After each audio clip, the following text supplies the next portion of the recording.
छत्तीसगढ़ी गाने देखने के लिए हमारे YouTube चैनल को सब्सक्राइब करें और नए अपडेट्स जानने के लिए बेल आइकन के बटन को क्लिक करें।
अब का करवावे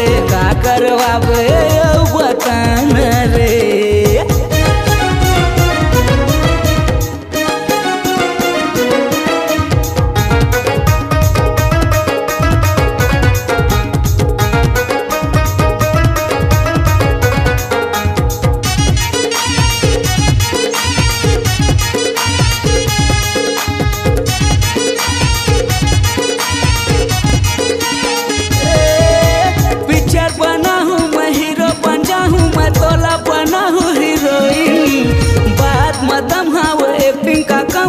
तोला मैं करके देखा हूँ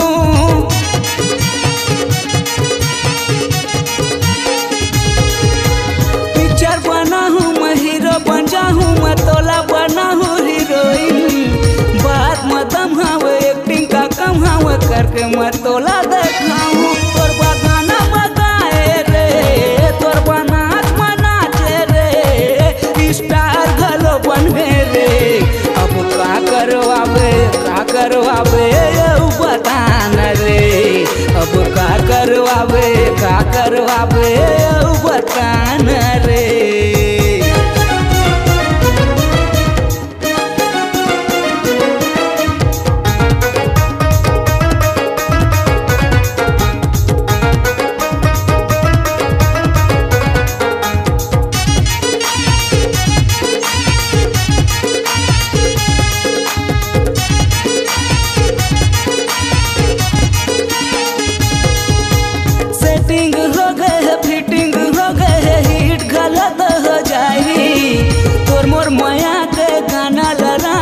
जगह जगह सब गाई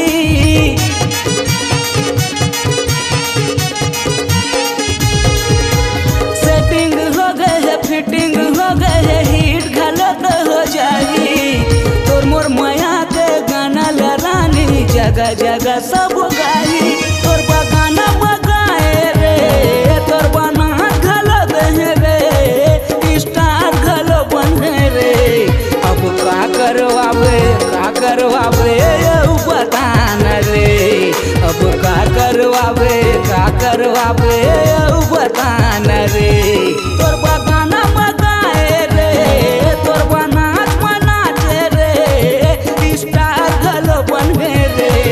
अब का करवावे बतान रे। अब का करवावे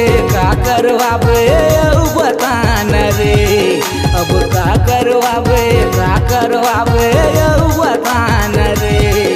अब का करवावे बतान रे।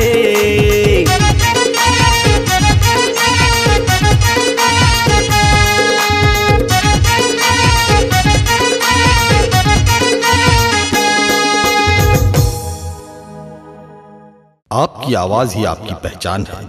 यदि आप अपनी आवाज को एक नया आयाम देना चाहते हैं तो चले आइए मल्टी ट्रैक डिजिटल रिकॉर्डिंग के लिए AVM audio video studio Khamtarai Raipur. Mobile number 9301523929 और 7869646201। यदि आप नए एवं पुराने गीत सुनना चाहते हैं तो avmgana.com में जाकर गाना फ्री डाउनलोड करें और YouTube चैनल में AVM गाना को सब्सक्राइब करें।